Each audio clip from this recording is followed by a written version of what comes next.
Tone Deaf is the journey of a musical theater nerd, bringing musicals into the life of their musically challenged spouse. The reactions to the musicals are real and mostly unedited. This show is rated explicit for mature content and strong language. Now sit back, relax, and have a laugh. You're listening to Tone Deaf.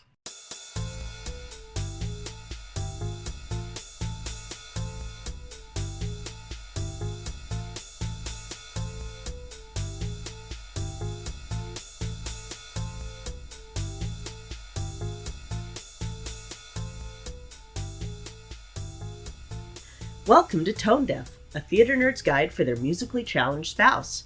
I'm Kay, a musical theater nerd. And I'm Warren. I'm musically challenged. Alright, really quick before we begin, what's the eye dilation sitch, Warren? Beautiful and normal. Awesome, perfect. So, we were going to have this ready yesterday, but I, in all of my wisdom, forgot that I had an eye appointment before watching Once Upon a Mattress, so fun story. We had scheduled eye appointments, weeks in advance, and then Kay saw that there was going to be a high school production of Once Upon a Mattress, and happened to fall on the same day that she had her eye appointment. Yep. So Kay got to enjoy the lovely high school performance, completely blind. Yep. Wearing sunglasses because her eyes were dilated and sensitive. So it'd be like, every so often, with applause, okay, Warren, what did we see? The one guy did a thing with... Okay, never mind. You've seen this show, Kay. Use your imagination, woman. Yes, so we did, though. We saw Once Upon a Mattress at Alta High School. They have a performance tonight, Saturday, November 23rd. They have 2 performances today. Yes. As well as one on Monday. Yep. And you can check Alta High School's website for times, locations, and tickets if you have interest in seeing the show. Finding tickets online is a little bit difficult. We had to go through Showtix for You, which is what Alta High School uses for their ticketing. So it was a little bit tricky, but you can find it just searching Once Upon a Mattress, Alta High School. And depending on what your budget is like, it's only $9 online or it's $10 at the door, so it's way awesome. So take that for what you will, but this was the very first time I have ever seen Once Upon a Mattress. Mm-hmm. I was not disappointed. I am so glad. I had so much fun with this show. Because I didn't know what to expect. All I knew was that it was the story of the princess and the pea. Mm-hmm. That's, all I knew, but I never knew what that story entailed, other than a woman sleeping on a bed that had a pea under the mattress, mm-hmm. and it was somehow supposed to determine that she was the right princess. Like some complete... this show is a great example of why monarchies are a bad idea. Yeah. Because you just get one batshit crazy person who's in charge, and the entire kingdom is like, oh, well, none of us can get married until the prince gets married because Queen Bitchfest said so. Like... But I do want to say the cast for the high school production did a great job. Yes, there were definitely some actors who stole the show a bit. The actress who played the queen was probably my favorite character, just because of how hilarious and absurd the queen is. Yeah. My second favorite was probably the Princess Winifred. Yes. She was great. Like she could sing really well. Other characters were great as well, so I'm not trying to pick favorites, but those were the ones that particularly stole the show for me. Mm-hmm. This show was a lot of fun. It makes me really excited that we're doing a double feature for this show. Yeah, because I enjoyed the high school production so much. I'm like, I want to watch it again. I want to see it again. So, what we'll be seeing later and releasing on Wednesday will be the 2005 Carol Burnett version. I thought it was the older one, but I can't find the older one, so we have to go with this one. And it's different because it was for TV. Oh. So, yeah, they had it's the same musical, but different, because they had to make some changes. So, this review will be about what's more traditional.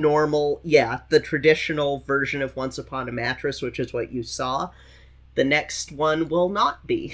So you'll get to see some drastic changes. I actually am excited about that, because then I get to see two different takes on the same material, which I like. It was kind of like when we did our hair special, and I like seeing the differences. Yeah. Because it's boring if you're just watching carbon copy duplicates. And that's one of the joys of live theater, is that it's never the same. Like, even if they have the same choreography, there's always minute differences that you can pick out from different casts and different takes that directors have on things. Like, they, like with Godspell, I've been in a version that played it more straight with regards to, it's the clown analogy.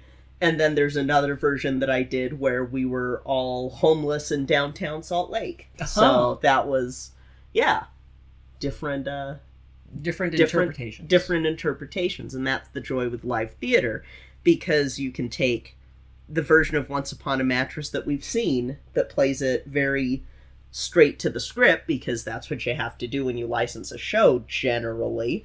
And then there's the Disney version, or no, it's not Disney, it's before Disney? No, it was Disney, because it was 2005's Wonderful World of Disney that licensed this version of Once Upon a Mattress, and it's very different. So should we, I guess we'll give our little recap of the show? Yes. Because the show opens up with a individual reading the story of Princess and the Pea to a bunch of children.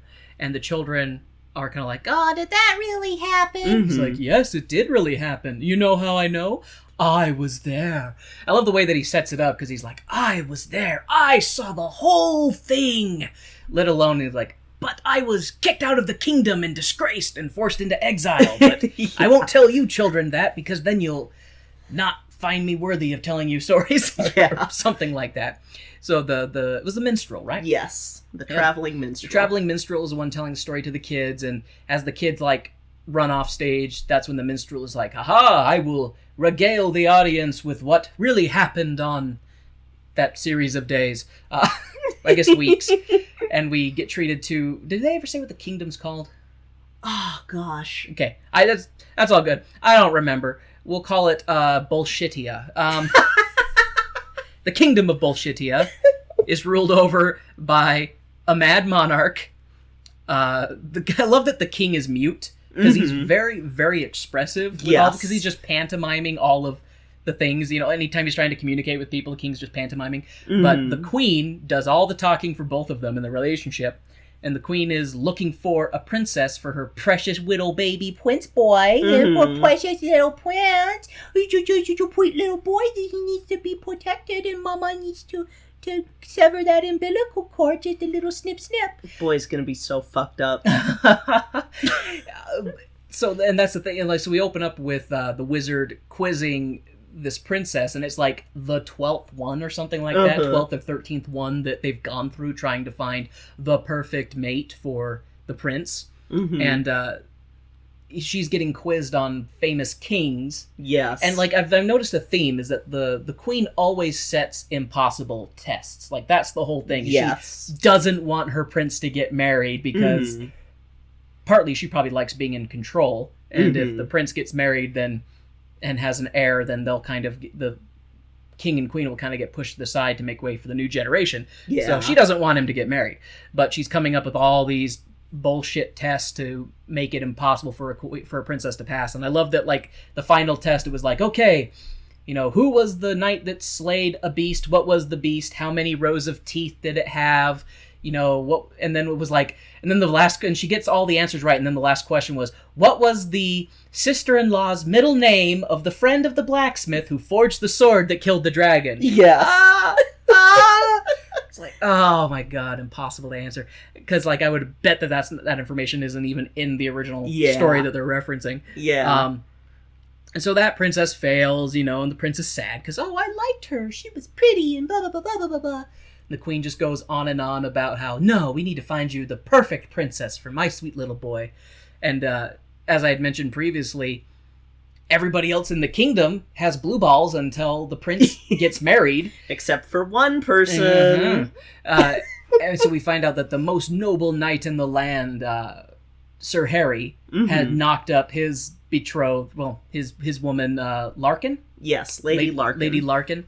And they're like, crap, because because it's oldie times, so having a child out of wedlock is just about the very worst thing you can do to those in that time. And if the queen finds out about it, she'll cut the baby out of Larkin, probably, because she's a psychopath. Yeah. And so Harry is like, shit, I've only got so much time before Larkin starts showing her baby bump and everybody knows. And so he proposes he makes a proposal to the queen saying, I will go out and find the perfect princess for Prince... What's his name? Dauntless. Dauntless, that's right, Dauntless. Which I love that he's dauntless, even though he's kind of cowardly. Yeah. Except at the very, very end. And the queen kind of agrees to it, and so Harry sets out, and it's a 3-week trek, north, across the mountains, into the swampland to bring back a princess, and cuts to like 3 weeks later, and he brings her back, but she is so excited to meet a prince for, they don't know, maybe they talk about it more with her background or whatever, but she is like unbelievably excited. I don't know, maybe all the prospective bachelors in her kingdom are frogmen or something, but she likes frogs. She likes frogs, as she's mentioned. But she comes... Frogs don't make good dads, though. They only bring back flies. And that's when we get introduced to Winifred, because she basically knocks down the drawbridge door and is like, I'm here! After swimming the moat. Which I hear that and I'm like, but the moat, they dumped all sorts of nasty stuff into the moat. You probably swam through, like, raw sewage. Like, ugh. Anyway, but she swam through the moat and she's super excited to be here, and the queen is like, no, this cannot be the princess. Yeah. No, this cannot be the princess. And Winifred had probably my favorite song. It might be one of my favorite songs out of any musical I've ever heard. It is my favorite audition song to do. It's so good, because she's talking about how she's shy! You may not know it, but she's shy! And just... Oh God, it was so good. I'm sure you could sing lyrics better than I could, but the whole song she's singing is about how this confident exterior that she puts on is just for show because she's shy. I could probably sing it when we do our full recap for the other episode, but right now I couldn't sing it because I'm super wiped out. There we go. Kay said it, you guys. I'm gonna make Kay sing in the next episode, so you can all look forward to that. Because that was a great friggin' song. I love that song. So good. And Dauntless sees Winifred, and he likes her right away. Like, she's fun and has lots of energy and seems, is pretty and really nice. And so he likes her right away, and she meets Dauntless and isn't put off by the fact that he's a spongy twat. So I think she's just so hard up. She's like, I live in a swamp, so really any prince will do. Anything to get me out of that swampland would be great. I will settle. And so the queen is like, okay, well, I have to come up with a test for the princess, and devises, what can I test her on? Strength, cunning, history, literature, and then she's sensitivity, and I think she's under the impression that this swamp woman is just so grungy and unrefined and unsophisticated that it doesn't have an ounce of ladylike qualities to her. And I just love the ridiculousness of the test of that. Oh, we'll put a single tiny pea under 20 down mattresses. Yeah. And if she can feel it, then she's refined. I'm like, I would never want to be with someone who was so incredibly sensitive, because, I mean, we have a nice foam mattress. Yeah. I still toss and turn a little bit.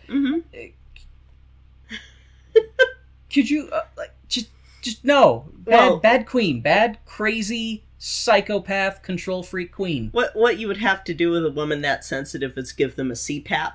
Yo.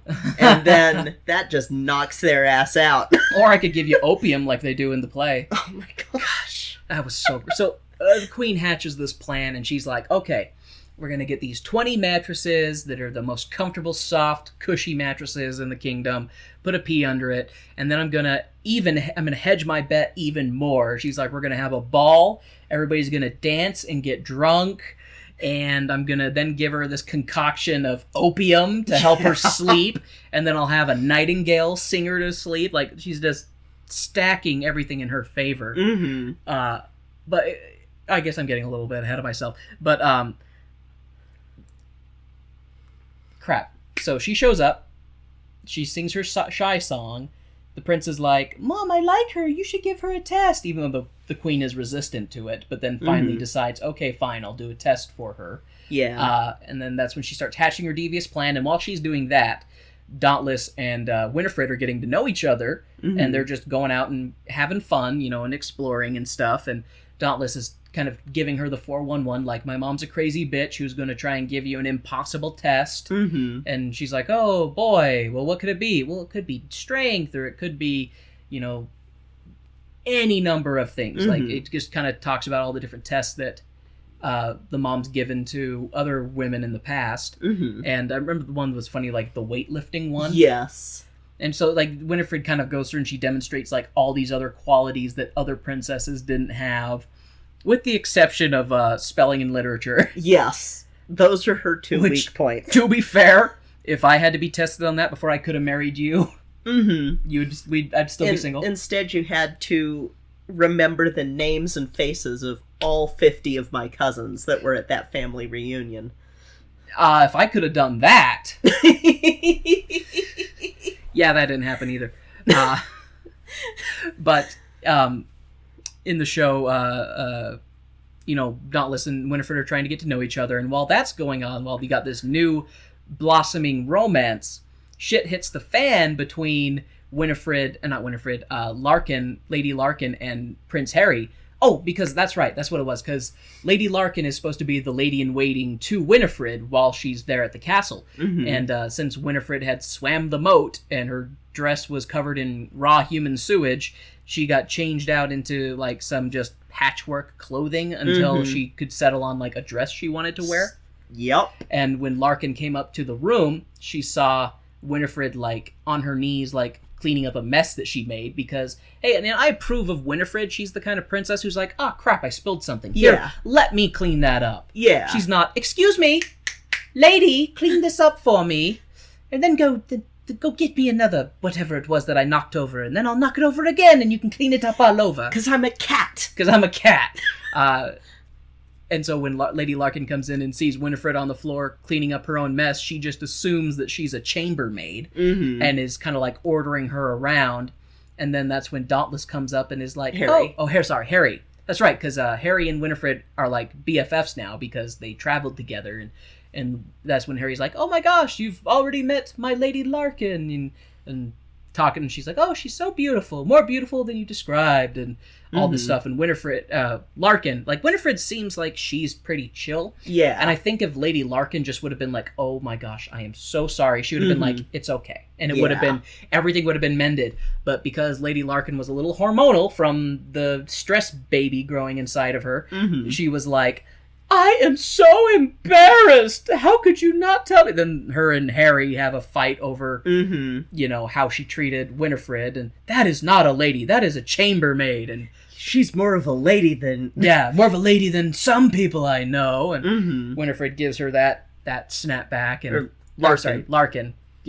Harry gives Larkin that snapback. And Larkin then is just like, well, go fuck yourself. And leaves. And then it's amazing how quickly... Like, after the two of them break up, Harry is like, well, I'm gonna go fuck this French chick. Yeah. Like, he's like, and boom! He is right into fishing in another well. Their relationship in this version... So dysfunctional. It is the most dysfunctional relationship. I'm like, your baby's gonna be fucked up. Yeah, you two should not be breeding because your kid's gonna be a neurotic mess. Your kid's gonna be neurotic and they're gonna have to deal with you two not deciding whether... Because, like, he even when she tells him that she's pregnant, blames her. That's for her moment of weakness. Yeah, and it's like, dude, it takes two to tango, and...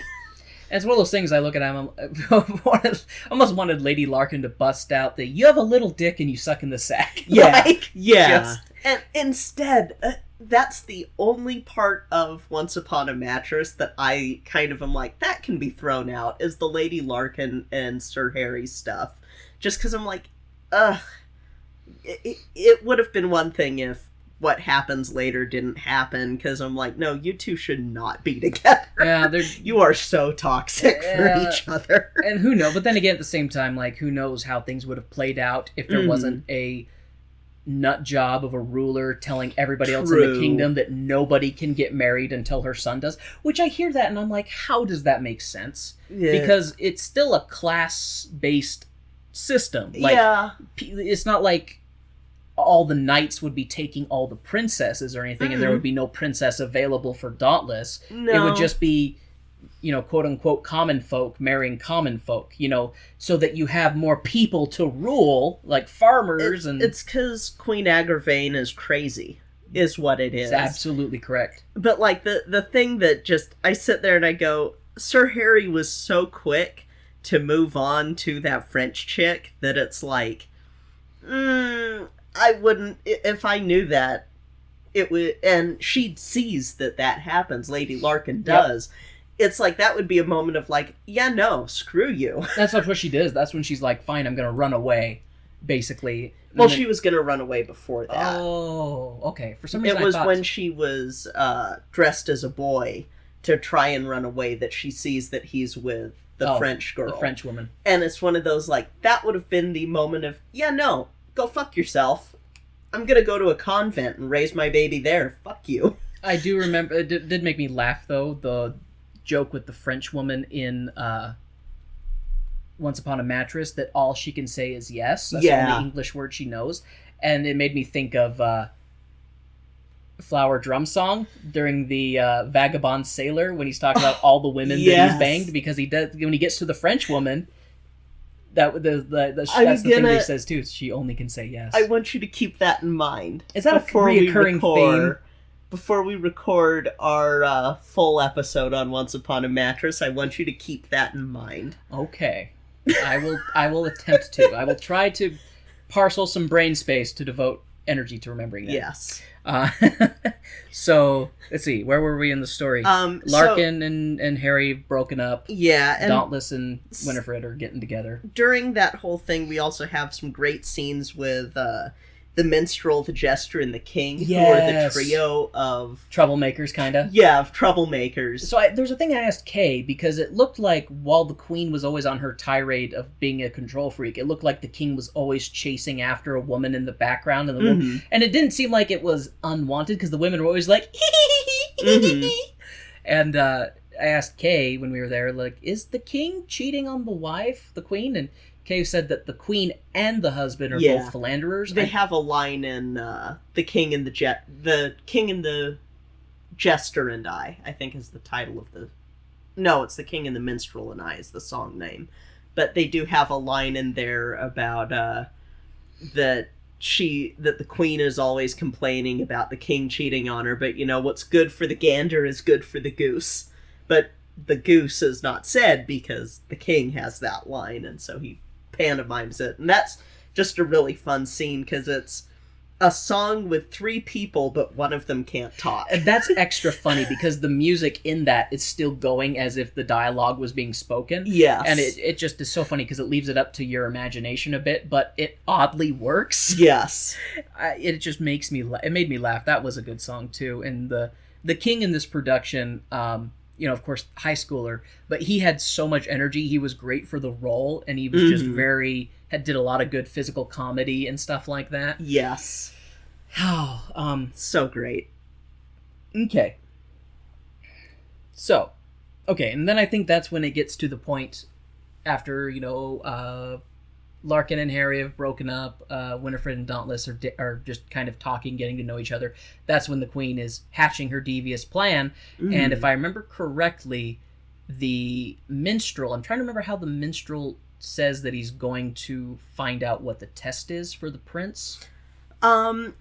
It is... around that point, but he doesn't actually get to it until the second act, because they are talking about it and then they see Lady Larkin leaving. Okay. And they go, okay, no, we need to intercept this because you are not going out alone. Yeah. And so they tell her, because the minstrel is on his way to Normandy anyway. He's like, you know what? After this is done, I'll take you with me to Normandy. And they have this great song talking about how great Normandy is. And then after that, it goes to the ball. Where everybody is doing the Spanish Panic. Yes. Which looked like one of the dumbest dances I've ever seen, and I remember thinking, how is that the Spanish Panic? Like, nobody looks like they're panicking at all. It's just arms in the air, stepping, like, from side to side, and then you do, like, this sweeping motion with one of your arms, and then just kind of repeat it over and over again. Because it slowly speeds up, generally. Okay. Yeah. It just made me laugh, but I did love... during the ball scene, you know, everybody's partying because the queen wants Winifred to just dance herself into exhaustion so she sleeps like the dead. And I love that the queen gets to the point where she's like, oh, are you ready to go to bed? She's like, oh no, I'm having a great time. Should we dance some more? And the queen's just like, let's do it again. And the queen just marches off, just kind of, and Winifred's like, oh, did I say something wrong? I thought we were having fun. Future crazy mother-in-law. But I'm trying to see, because when does Larkin get busted for trying to flee? It is at the beginning of Act 2 that happens. Because Act 1 closes with Winifred showing off all of the tests that... Like, showing Dauntless that she can do all of these tests. And Dauntless is just like, it's before the ball. It's after the ball. Oh, it is after the ball. Yes. Because everyone's kind of starting to be subdued, and they've got the drinking table out, and she's just like, you know, wow, that was so much fun, and he's just like, I really like you, Fred, because that's when she tells him that she her goes by nickname Fred. is not Winnie, it's Fred. And it leads to a great moment later. I'm in love with a girl named Fred, wasn't it? Well, that's the song that this is, but the moment I'm talking about is when Lady Larkin and Harry, for some ungodly reason, make up and decide that they're gonna name her daughter Fred. Yeah. And then you have the line from Dauntless going, if it's a girl, though, what is she gonna name? Or no, if it's a boy, what's she gonna name him? Well, I love, I do remember Winifred talking to Larkin and being like, oh, I did hate that scene where she's talking to Larkin and like, oh, Harry is such a nice guy. You need to just go apologize to him. Put on clothing that shows that you're a woman and just go tell him you're sorry. And I'm like wow, I said, Winifred. That whole subplot, I would be okay if that would be left out, or if it wouldn't be as toxic. Because that, just everything about that, I'm like, this was written in the 50s. Yeah, it's the woman's fault that she got pregnant, and it's her fault that she's upset with Harry. Like, it's just, it's the woman's fault. You need to go apologize and make things up.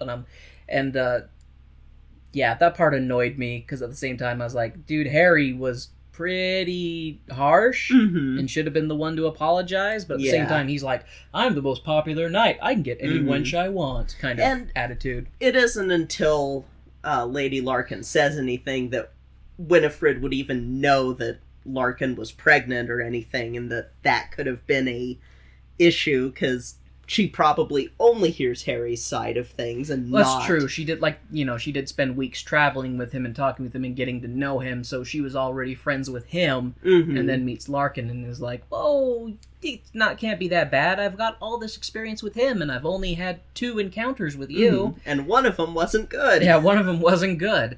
Gosh. It's Miscommunication, the musical. But... What was the song that Larkin and Harry, the song that they have when they make up, is a decent song? It's the, I love you less than I did, than I will tomorrow. Yeah. Just basically saying that I love you more and more each day. I love you less today than I will tomorrow, kind of thing. And it is an oddly cute song, but at the same time, it is not one that I particularly will care for a whole lot. There were definitely better songs. Mm-hmm. And it doesn't... That whole part just doesn't make sense. Because it's like... There's nothing to... There's no admitting of faults, really. And... Because, I mean, they just make up suddenly in that song. Yeah, and it's they just make up. There's no reconciliation for any transgressions. No, I'm sorry I said this. I'm sorry I hurt you. I'm sorry that this happened. You know, it's like I said, this is a recipe for disaster. We need to see the years later with them kind of thing. Yeah. But okay, so I guess back to the plot. I know there is kind of this subplot a little bit with the court magician who used to be some performer previously, and he was partnered with the jester's father, and they were like this almost like a Siegfried and Roy kind of combo. And then they don't think did they say how the father died? No, it's just assumed probably old age, because the wizard's really old. Yeah, the wizard's an old guy. And there's a cute song with the jester singing about her dad and how respected he was and how great of a performer he was and stuff like that. That's a cute song. But yeah, so the queen catches Winifred trying to escape. Not Winifred. I am just calling them the wrong name. Catches Larkin trying to escape and dressed as a boy and is like, "You low-born, ungrateful, blah, blah, blah. Like, how could you do this to me?" And blah, blah, blah. And I can't remember what she tells her, but like, go change and wait on Winifred. Yeah. Or I'll kill you, something like that. I do laugh at the song that they have just before the test for Winifred, where it's the shh, be quiet, the queen has ordered quiet, or she'll kill you, you'll be executed if you're loud, and then they're like singing it and yelling it, be quiet. Yes. That was pretty funny. And then it starts to get to the actual test, which, as everybody knows, is the sleeping on 20 mattresses with a P underneath. I get a feeling stacking beds doesn't make them more comfortable. No, it doesn't. All it does is increase your chances of, I would say, falling to your death in the middle of the night. But that's when, Winifred, the queen has them bring in the mattresses and pillows and blankets and everything. They go to the mattresses. They go to the. What's that supposed to mean? It's from The Godfather. Means you go to war. Oh, I still need to see The Godfather. Yeah, and so that's when she's bringing everybody in to help Winifred prepare for bed, and that's when she gives her the opium concoction and stuff like that. What made me laugh is like Winifred is like falling asleep, standing up, leaning on the mattresses, and then that's when they bring in the nightingale. It was a nightingale, right? Yes. They bring in the nightingale of Samarkand. Yeah, to lull her to sleep with its wonderful song, and as they uncover it, it squawks and wakes her up and stuff, and then they're like, okay, we'll leave you to your sleep, and the nightingale. So is that normal to have a human dressed as a bird in a cage singing? I've seen two different ways that it's done. Mostly I've seen it a person dressed as a bird. The other one I've seen is a puppet, and the puppet comes back as the consolation prize. Nice. They're ready to give her. I forgot to mention that in the beginning, when the 12th princess failed her history test, the consolation prize they give her is a dead duck. Like, there you go, you got some dinner. Now go back to your kingdom. So yeah, cut to Winifred getting ready to climb the mountain of mattresses to be able to go to sleep. And she's like laying down and she can't get comfortable, and she's just tossing and turning. She's like, okay, lumps, I'm coming for you. And throws herself on the bed, and then at a couple points she argues with the nightingale because it's being too loud. And shut up! And doesn't it yell back at her? Yes, just and then it's singing again, and it's nice, quiet, pretty, and she's like, okay. And then she tries to count sheep to go to sleep. And I love that.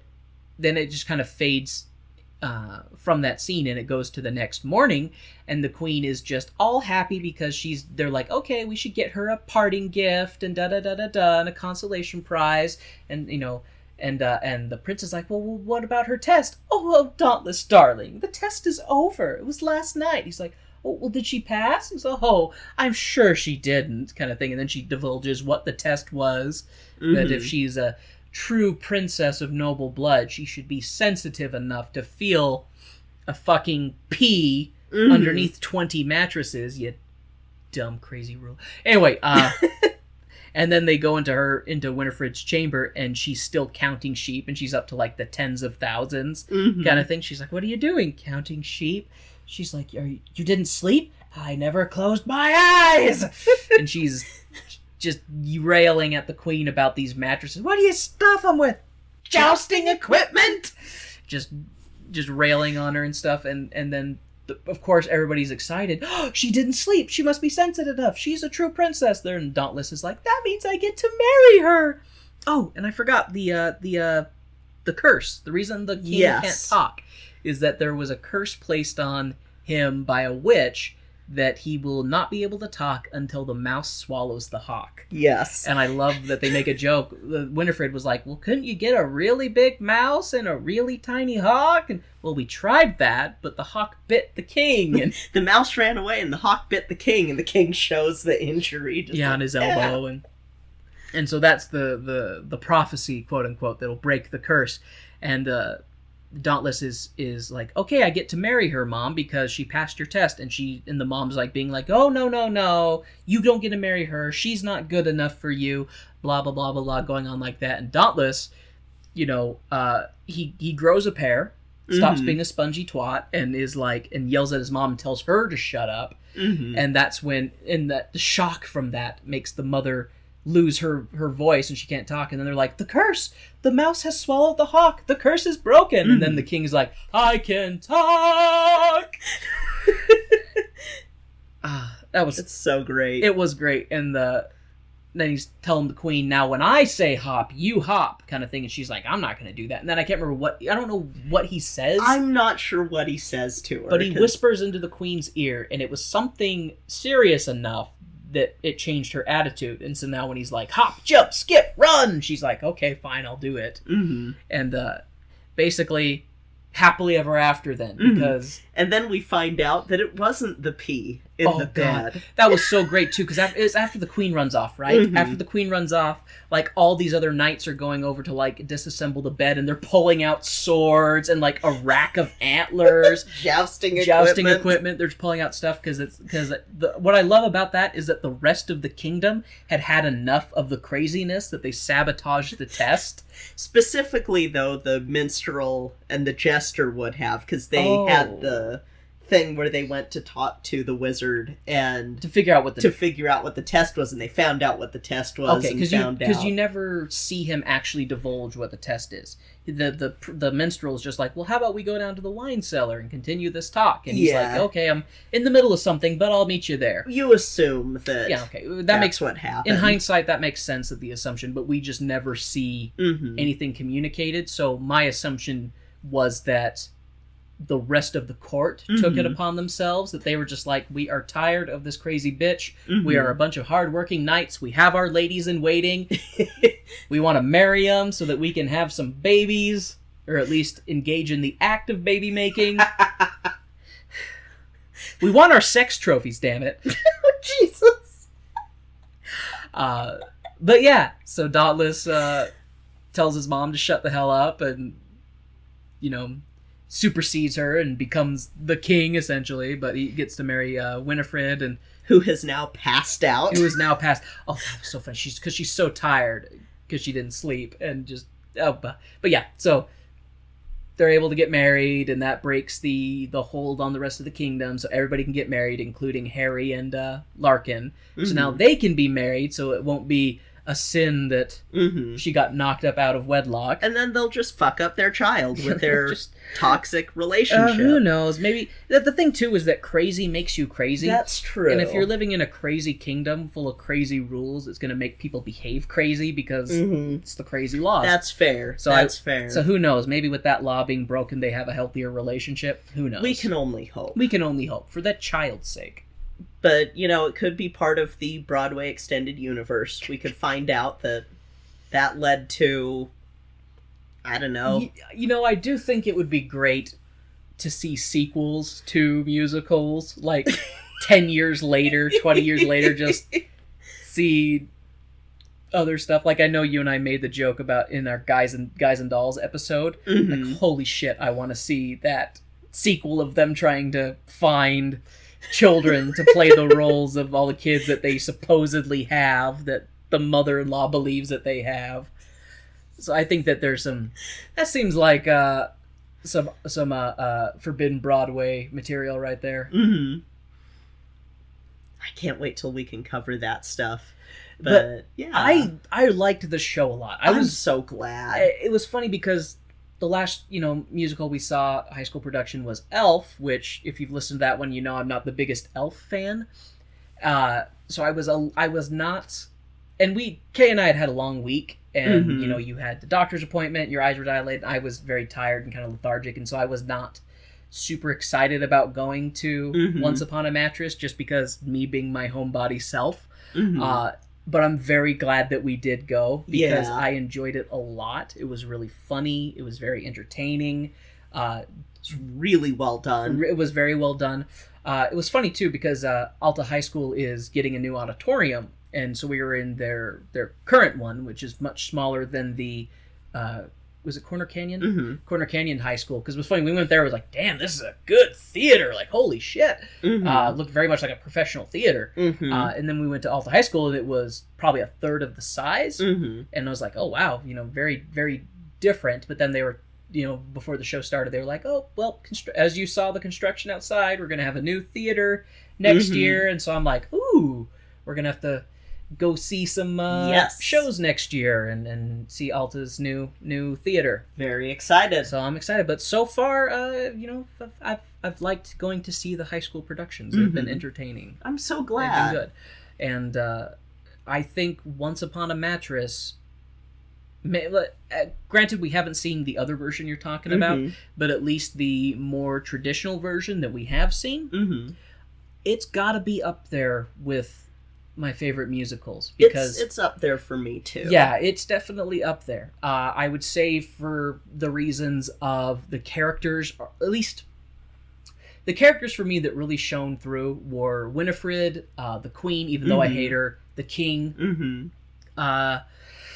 the Jester, and the Minstrel are kind of somewhere in the middle. Mm-hmm.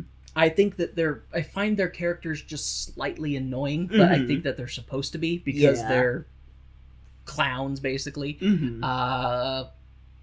Yeah, Harry and Larkin are kind of in the middle too, just because I don't really care for their subplot. But okay, so that's really what it is. Winifred and the Queen, just because of how entertaining their characters are, Mm-hmm. just really stole the show for me. Yeah. They were just so entertaining to watch. Anytime they were on stage, they were just so full of energy, and they really commanded the scene. Mm-hmm. And it was just entertaining. It was a lot of fun. I'm so glad. Yay. Yay! So what we'll do is we'll do a proper intro for the next one, and I'll let you know. You'll give me the history. I'll give you the history of the show, and then This is a little this is a little unorthodox. Yeah, a little but unorthodox for us. with how different the 2005 one is, I think that it works just fine. So Cool. No, and I am glad that we saw this version first, considering Mhm. that it is the more traditional version, and the next version we're seeing is different. Mhm. Would it be a revival? Sort of, yeah. Okay. You'll it cover would it. be. Yeah, you'll cover it. Yeah. I need to not ask questions because Kay will get to it when we get to it. It's all right. It's fine to ask questions. Questions are good. In the words of Mr. Garrison, there are no stupid questions, only stupid people. So thank you guys so much for listening to this mini-sode. Thank you so much for joining us. Alta High is putting on Once Upon a Mattress, Alta High in Sandy, Utah. If you're in Utah, go see the show. It is very entertaining. It was worth the money. They have a performance tonight. I think that by the time that I have this up, the matinee will have already happened, but they have a performance tonight at 7, tonight, Saturday, November 23rd, 2019. And then the last performance will be Monday, November 25th, 2019. Because Utah and everything's closed Sundays. Yep, everything is closed Sundays. So that'll be it for that show. But I do think that since we've done a couple live shows that have been, successful recaps, we'll try and get more of those squeezed in places, I think. Yeah, I enjoy them. It's fun. They're very fun. It's good to go be able to see some live shows, because most of what we do is film versions. Yep. So, yeah, that was, I figured that'll be fun. I think the next one that I want to try to get us to go see is Lucky Stiff, that Draper Theater is putting on in January. Lucky Stiff. That's yes. So, like a lucky dead guy, as in stiff? Maybe. I'm gonna assume that that's correct. I'm excited because it's another one of my favorite shows, but it's not done often enough that, yeah. So it'll be fun. I'm excited. So thank you guys so much for listening. If you want to get a hold of us, you can always reach out to us on Twitter, Gmail, Facebook, Tone Deaf Musical. We also have our website at tonedeafmusical.com. And if you want to chat with us, you can come to the Cast Junkie Discord server, which Kay will have a link in our episode description. We have our own channel in there, and we're often off topic, or you can come and talk to Kay about musical theater, and she would love to hear from you. Absolutely. I will make dorky references and try to keep up, but I'll probably just be lurking in the background. he is very he is blossoming a little bit though into both musical theater and also into other things. Like, I don't know, you're more active lately than I am, but I tend to go really cerebral when I do my deep dives. So you can tell if I'm about to do a deep dive because my activity on the Discord will just drop. Because I'm like, nope, I'm diving now. And see, and that's why, because you're doing the work, and I'm like, well, I guess I should talk to people. If you want more episodes than what you can access on your usual podcatchers, we also have some bonus episodes for our Patreon sponsors. This is true. And that Patreon would be Tone Deaf Musical as well. And we are getting ready to do the second part of our now... Well, okay, so it's now part 4 of our multi-part series of Capitalism Gone Wild. But this will be the second part of a 3-part Oil of Olay. Did you folks know that corporations do musical commercials for the purposes of marketing? As hell. And some of them are actually really good. Yeah, so if you want to hear about the Oil of Olay musical, join our Patreon for it's the $5 and up. They get access to it. Or, just... You can get a shout out on the podcast if you'd like us to deliver a message, maybe a congratulations or a happy birthday or a happy anniversary, or if you hate someone and you want us to... We won't do those. Oh, it depends. It depends. I put an asterisk there. You're welcome to send it to us, and we'll see, because depending. Yeah, I have some restrictions. I have some restrictions on what we will say. But, Dear Michael and HR, Benny says... No.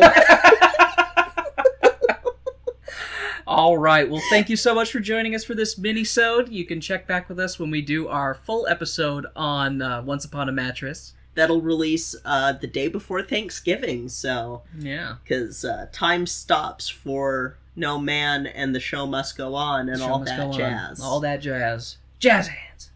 All right, so that'll be it for today. I'm Kay. I'm Warren. This has been Tone Deaf.